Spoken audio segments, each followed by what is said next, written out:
Kerajaan Darmasraya, salah satu kerajaan tertua di Sumatera, leluhur Minangkabau yang sudah terlupakan. Apakah kita masih ingat siapa mereka?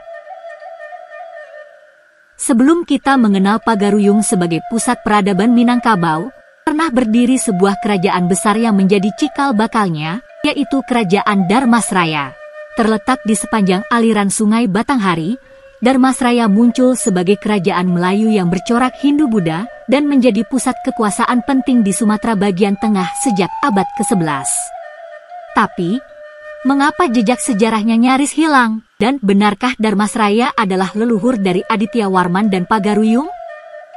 Dalam dunia arkeologi, nama Darmasraya muncul dalam beberapa temuan penting. Salah satunya adalah Prasasti Padang Roco, bertahun 1286 M, yang mencatat pengiriman Arka Amogapasa oleh Raja Kertanegara dari Singhasari ke Darmasraya.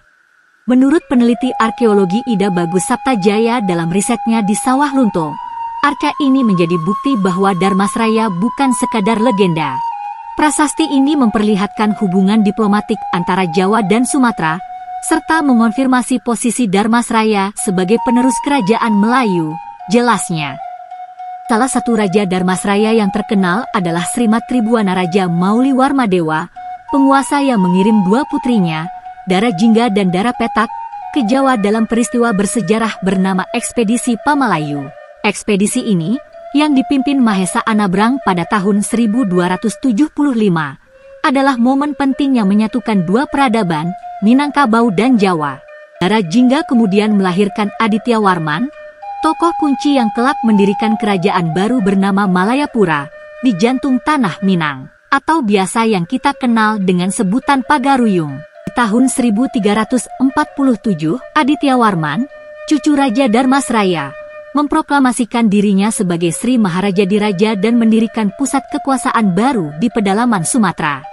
Menurut catatan di punggung Arka Amogapasa yang kini tersimpan di Museum Nasional Jakarta, ia menyebut dirinya sebagai Srimat Sri Udayadya Warman dan menjadikan tanah Minangkabau sebagai basis baru kekuasaannya. Kerajaan Darmasraya menganut agama Buddha Tantrayana, terlihat dari berbagai arca seperti Amogapasa dan Bhairawa, yang menggambarkan Aditya Warman sebagai perwujudan siwa dalam bentuk menyeramkan. Darmasraya adalah akar dari Minangkabau. Ia adalah kisah tentang diplomasi, seni, arsitektur, dan peradaban tinggi di tanah kita.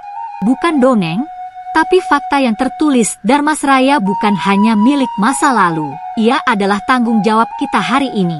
Mari kita kenali, lestarikan, dan wariskan sejarahnya. Karena bangsa yang besar adalah bangsa yang tak melupakan sejarahnya.